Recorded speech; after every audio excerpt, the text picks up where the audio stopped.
এই মুহূর্তে আমিও তাদের সমর্থন করছি। ওই যে বললাম, এই মুহূর্তে যদি দেখি একটা কালো কুকুর ঘেউ ঘেউ করে একটা ইহুদিকে তাড়াচ্ছে, আমি সেই কালো কুকুরের পক্ষে সমর্থন যোগাবো, কারণ সে ইসলামের চরম দুশ্মন, ইসলামের কঠোর দুশ্মন, চিরস্থায়ী শত্রু একজন ইহুদিকে তাড়া করছে। সেই হিসেবে বর্তমান প্রেক্ষাপটে আমি ইরানকে সমর্থন করছি। কিন্তু মনে রাখতে হবে, যুগে যুগে এই শিয়ারা ইসলামের ইতিহাসে মুসলিমদের রক্তে রঞ্জিত করেছে মুসলিম ভূমিকে, রঞ্জিত করেছে বাগদাদের খেলাফতকে, রঞ্জিত করেছে ইরাক সিরিয়ার ভূমিকে, রঞ্জিত করেছে এই কিছুদিন পূর্বে হুতিদের পক্ষ হয়ে আরব সুন্নি মুসলিমদের বিরুদ্ধে যুদ্ধ করতে গিয়ে।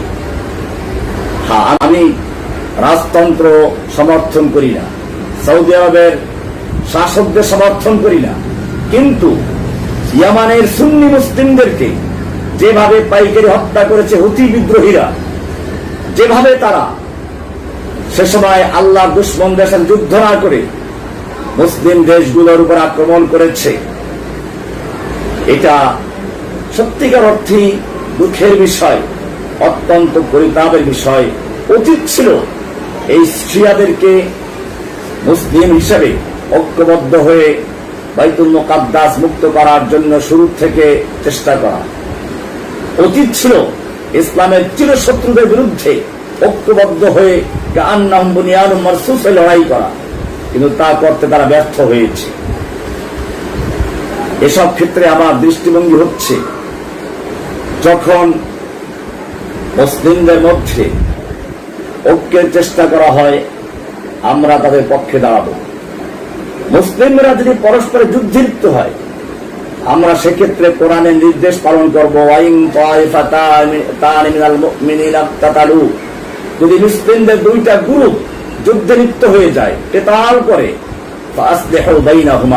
তোমরা তাদের মধ্যে সমঝোতা করে দাও। আমার মনে পড়ে ওমর ইবনে আব্দুল আজিজ রাহমাতুল্লাহ আলাইহির ঘটনা।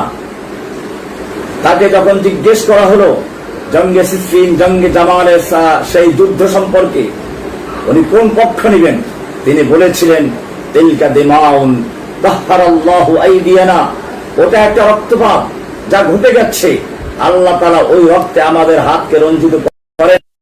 ওয়ালা নুলাত্তিখু ওয়ালা নুলাব্বিসু আলসিনাতানা, এখন সে বিষয়ে মন্তব্য করে কথা বলে আমি আমার জিহ্বাকে রঞ্জিত করতে